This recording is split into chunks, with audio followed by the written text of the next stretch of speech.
Elle s'inscrit effectivement dans une continuité. Le festival, c'est une continuité avec ses invariants, avec ses lieux. D'abord, cette cour de l'Archevêché, c'est unique. Et le public y est très attaché pour de très bonnes raisons, parce que c'est un endroit magique. Avec Mozart, on a fait un opéra de Mozart l'année dernière, Requiem, qui n'était pas tout à fait un opéra, mais qui a été un immense succès. Il y a une deuxième continuité, parce que c'est la deuxième saison programmée par Pierre Audi. Et que Pierre Audi, avec son expérience à la fois des festivals et des maisons d'opéra, a vraiment une vision de production festivalière, de ce qu'il a envie d'avoir dans un festival. Le baroque revient cette année avec un magnifique couronnement de Popée et puis une version concert de l'Orfeo de Monteverdi avec Leonardo Garcia Alarcón et la Capella Mediterranea. Et puis un autre élément de continuité, c'est la création contemporaine. C'est aussi une chose que Pierre Audi a annoncé. Il veut vraiment donner aux festivaliers chaque année le privilège d'entendre pour la première fois une nouvelle partition, prendre vie, prendre corps sur la scène. Et ce sera le cas cette année avec une très grande compositrice qui est Kaya Sarriao, qui a une grande expérience de l'opéra, qu'on a applaudi sur toutes les plus grandes scènes du monde et qui sera associée cette année à Simon Stone dans la mise en scène d'Innocence, qui est sa nouvelle création, sur laquelle on reviendra. Dans les opéras de Mozart, il y a ceux qui sont énormément joués, et ceux qui sont rarement joués, et ceux qui sont entre les deux.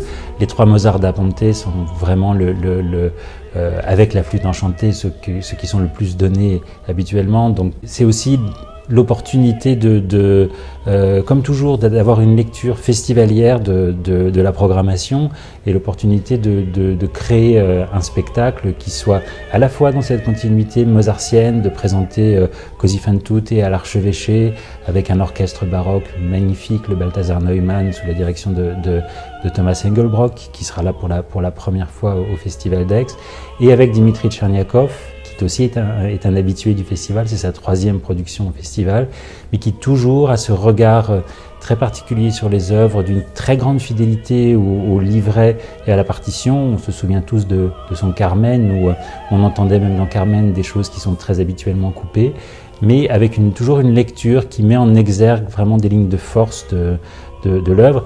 Così, tout le monde connaît l'histoire, c'est l'histoire de ces jeunes gens qui découvrent l'amour. D'ailleurs, il y a un sous-titre, c'est Così fan tutte ossia la scuola degli amanti, Così fan tutte ou l'école des amants. Là, en l'occurrence, les amants ne sont pas des jeunes gens qui découvrent l'amour, ce sont des gens qui sont la cinquantaine, on va dire, et qui sont, les deux couples donc, sont des couples qui existent depuis longtemps. On peut supposer qu'ils sont mariés. Et puis qui vont se retrouver dans un huis clos. Così fan tutte, ça se passe sur une période de temps très courte. On peut imaginer que c'est un week-end, mais on verra que c'est aussi une école des amants. C'est pas l'école primaire, mais c'est une autre école. Et toute cette tension qu'il y a dans Così va presque être catalysée par ce huis clos et par ces deux couples qui ne découvrent pas l'amour, qui ont déjà l'expérience de l'amour, mais qui peut-être vont découvrir, qui n'ont pas fait les choix qu'ils auraient pu faire ou qu'ils auraient voulu faire ou vers lesquels leur désir les menait. Et ça, on peut compter sur Tcherniakov pour mener ça avec une très grande finesse. Et on le voit dans la distribution, puisqu'on a une distribution de Così fan tutte avec des chanteurs qui ont l'âge de ces personnages-là, donc qui sont pas des tout jeunes chanteurs, mais des chanteurs qui sont en pleine maturité de leur voix. Véronique Jans, Russell Brown, Richard Kraft, Georg Nigel qui jouera Don Alfonso, qui nous avait marqué l'an dernier pour son rôle de Jacob Lenz tellement saisissant. C'est sa troisième production au festival.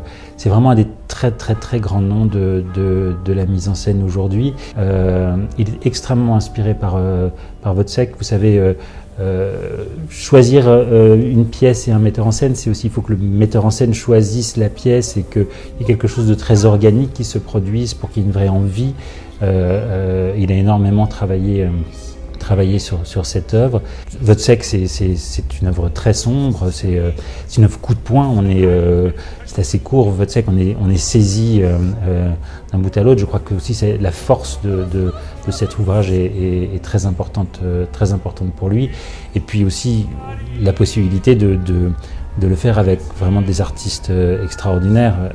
Gerhaher, c'est vraiment le très grand Wozzeck du moment. Le public français ne le connaît pas forcément aussi bien que le public germanique, mais c'est vraiment un immense artiste. Et on aura dans la fosse le London Symphony Orchestra et Sir Simon Rattle qui le dirigera, et Anya Kampe dans le rôle de Marie. Vraiment une distribution éblouissante. Sabine Devielle d'abord a participé à l'Académie. Aujourd'hui c'est devenu cette immense chanteuse et c'est formidable d'avoir des artistes qui ont été associés au festival à un moment où déjà c'était flagrant qu'ils avaient un très grand talent. Ils étaient encore très jeunes, elle sortait à peine du conservatoire et elle a cheminé avec nous, elle a cette fidélité avec le festival. Les opéras de Rimsky-Korsakov sont très peu donnés en France, alors qu'il y a un répertoire considérable. En Russie, c'est vraiment un des piliers du répertoire des maisons d'opéra. On connaît Rimsky-Korsakov pour des œuvres symphoniques en France, mais le Coq d'Or, c'est vraiment un très grand opéra. Et c'est vrai qu'on ne connaît pas Sabine Devielle dans ce type de répertoire. Il y a plein de choses dans cette œuvre. Il y a d'abord un grand opéra russe avec un orchestre scintillant, avec vraiment une masse orchestrale et chorale très importante. Et puis il y a tous les ingrédients de ce livret. On est dans l'univers du conte. Alors il y a tout ce qu'il faut dans un conte. Il y a des rois, des reines, un astrologue bizarroïde avec une voix suraiguë, un coq magique. Et puis il y a aussi une dimension satirique de cette pièce qui a d'ailleurs valu à Rimsky-Korsakov quelques ennuis avec le pouvoir. On est à l'époque tsariste encore quand l'œuvre est créée. Et c'est Barikovsky qui va faire la mise en scène de ce Coq d'Or aixois. Et là encore, je crois qu'il a une lecture très fine. Il trouve à la fois dans cette pièce un côté shakespearien et puis quelque chose qui va vers le théâtre de l'absurde et vers Beckett. Le Couronnement de Popée, vous savez, c'est une distribution pléthorique. Il va vraiment jouer avec cette idée, souvent, presque d'ailleurs dès la création de ces ouvrages au XVIIe siècle. Un chanteur jouait plusieurs rôles parce qu'il y a pléthore de rôles dans la pièce. Ce sera le cas là aussi. Et Telfman va jouer avec cette idée-là. Donc va jouer avec une espèce de concept de troupe où on joue le fait qu'un même chanteur joue plusieurs rôles et change les rôles. Mais dans les habitués, on pourrait parler de Leonardo Garcia Alarcón aussi, puisque c'est lui c'est lui et son orchestre, la Capella Méditerranée, qui seront dans la fosse du Couronnement de Popée, qui nous donneront aussi une version de concert de l'Orfeo de Monteverdi. Et c'est la troisième fois qu'on accueille Leonardo et la Capella Mediterranea. Et là aussi, c'est une belle fidélité et d'un ensemble aujourd'hui qui a acquis une notoriété et une excellence qui fait qu'on le voit partout. Alors Simon Stone qui mettra en scène Innocence, la création de Kaija Saariaho, effectivement qui est un nom, c'est une carrière fulgurante. Simon Stone, on le voit partout, y compris à l'opéra, y compris en France. Il a fait ses premières mises en scène d'opéra en France cette saison. Et là, il y a eu une vraie collaboration avec Kaija Saariaho, la compositrice d'Innocence, avec Sophie Oksanen aussi, dont on n'a pas parlé, qui est l'auteur du livret d'Innocence, qu'on connaît comme romancière par ailleurs. Il y a vraiment ce travail sur cette pièce qui est une histoire trouble d'un banquet de mariage, et puis soudain le passé des personnages va surgir de ce banquet et surgir littéralement d'ailleurs dans la scénographie que Simon Stone a imaginé pour ce spectacle. Et j'ai pas cité aussi le chef d'orchestre qui est Susanna Melki. Donc on a un trio de femmes, la compositrice, la librettiste et la chef d'orchestre, qui sont d'ailleurs toutes les trois finlandaises également, qui vont vraiment créer ce spectacle pour les spectateurs du festival. Une chose vraiment qu'on a installée dans la programmation, c'est une programmation de concert. On a la chance au festival d'accueillir des très grands orchestres. Je les ai cités avec les opéras, le LSO avec Sir Simon Rattle, la Capella Mediterranea, le Balthazar Neumann Ensemble. Et ces orchestres sont présents à Aix pendant le festival. et c'était impensable pour nous de ne pas leur proposer de donner des concerts, ce qui nous permettra d'avoir 2 grands concerts du LSO, l'un dirigé par Susanna Melki, avec Renaud Capuçon d'ailleurs qui jouera dans ce concert, l'autre dirigé par Sir Simon Rattle. On a parlé de l'Orfeo de Monteverdi avec la Capella.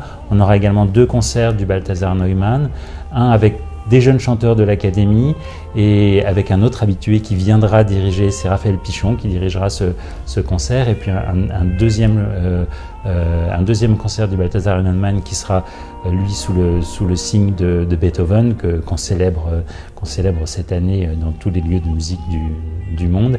On aura également des quatuors à cordes, une série de récitals, 4 récitals de chant avec Sabine Devielle, Jakub Józef Orlinski, Christian Gerhaher qui interprétera le rôle de Wozzeck, Marie-Laure Garnier, une toute jeune chanteuse qui était à l'Académie elle tout récemment, mais qu'on accompagne également et qui jouera du répertoire contemporain et notamment des pièces de Kaya Sarriao et de Pascal Dussapin, une création. C'est important pour nous de mettre en avant que l'opéra est un art total et qu'il interagit avec beaucoup de formes d'art, et de collaborer avec des grands lieux d'art contemporain qui sont voisins à Aix-en-Provence. On a commencé l'an dernier une collaboration avec le Château Lacoste, avec Michel Vandera. Cette année, c'est une installation d'art plastique de Pascal Dussapin, qui est un compositeur que l'on connaît bien, qui sera présenté au Château Lacoste en même temps que le festival. Et à Arles, à la Fondation Luma, on présentera Auslicht de Stockhausen, l'opéra que Pierre Audi a mis en scène à Amsterdam, qui était un condensé en 15 heures du grand cycle Licht de Stockhausen, et qui sera présenté sous forme de captation vidéo, mais sous forme d'une installation plastique dans la grande halle de la Fondation Luma à Arles. C'est cet équilibre entre l'habitude et la surprise qui fait que ça fait un festival, que ça fait ce moment spécial qui est un festival, et vraiment Aix a tout pour que ce soit spécial.